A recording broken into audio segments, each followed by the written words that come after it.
नमस्ते, मैं हूं सुरेश कुमार एकलवे और आप देख रहे हैं बात सच है। इन दिनों श्रीलंका और पाकिस्तान में हाहाकार मचा हुआ है। इन देशों के मुद्रा भंडार लगभग खाली हो चुके हैं। माना जाता है कि यह सब चीन के चलते हुआ है। इनकी सरकारों ने चीन से अरबों डॉलर का कर्ज लिया और अब देश सबसे बड़े आर्थिक संकट से गुजर रहे हैं।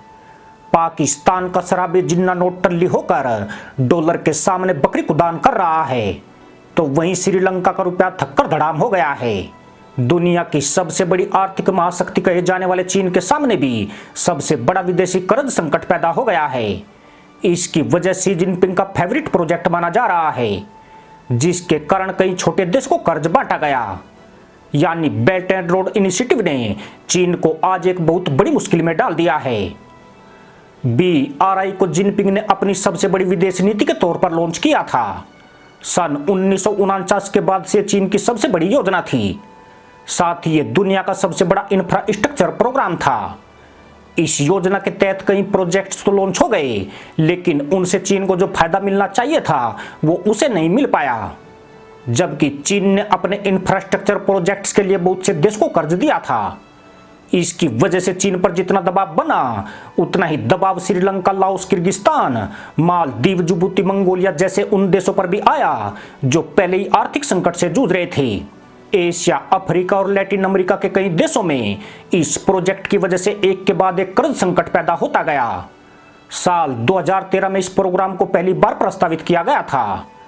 साल 2021 के अंत तक इस प्रोजेक्ट की वजह से कई विकासशील देशों पर 838 अरब डॉलर की अदायगी हो गई थी। चीन को यह कर्ज कब वापस मिलेगा, अब उसे खुद ही मालूम नहीं है। चीन के बैंकों ने साल 2020 और 2021 में 52 अरब डॉलर का कर्ज दिया था। पहले 2 वर्षों की तुलना में यह 16% ज्यादा है। दूसरी तरफ अगर देश के अंदर की बात करें तो चीन के आर्थिक हालात अब बेसुरे हो गए हैं। यानी चीन ने दूसरे देशों को कर्ज बांटते बांटते अपना खजाना खाली कर दिया है और अब उसके समय पर लौटने की उम्मीद भी नहीं है।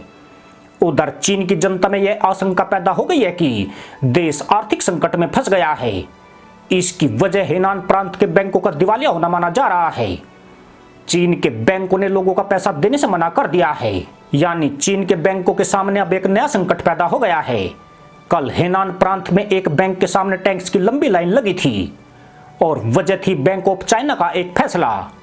बैंक ऑफ चाइना की हेनान प्रांत की ब्रांच की ओर से जमाकर्ताओं को कहा गया है कि उन्होंने जो भी रकम बैंक में जमा की है अब वो एक निवेश है और अब उसे निकाला नहीं जा सकता है। बड़े पैमाने पर इस बैंक के खिलाफ विरोध प्रदर्शन हो रहे हैं और बैंक के बाहर भारी संख्या में प्रदर्शनकारी इकट्ठा हैं। बैंक में जितने भी फंड्स हैं वो सब फ्रीज कर दिए गए हैं और जमाकर्ता अभी नहीं रिलीज करने की मांग कर रहे हैं। यही नहीं, चीन के प्रॉपर्टी मार्केट पर भी इस समय 300 अरब डॉलर का कर्ज है। उसकी सबसे बड़ी रियल एस्टेट कंपनी एवरग्रैंड दिवालिया हो गई है और वहां पर भी लोगों का पैसा पूरी तरह डूब गया है। खुद चीन का थिंक टैंक दबे स्वर में दावे कर रहा है कि चीन का बुरा वक्त शुरू हो चुका है।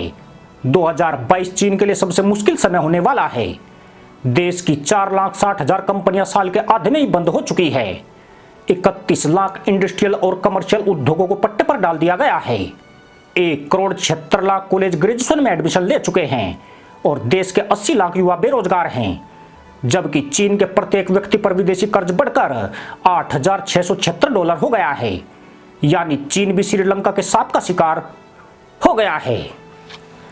इसी के साथ अनुमति दोस्तों, जय जवान, जय किसान, जय हिंद, वंदे मातरम।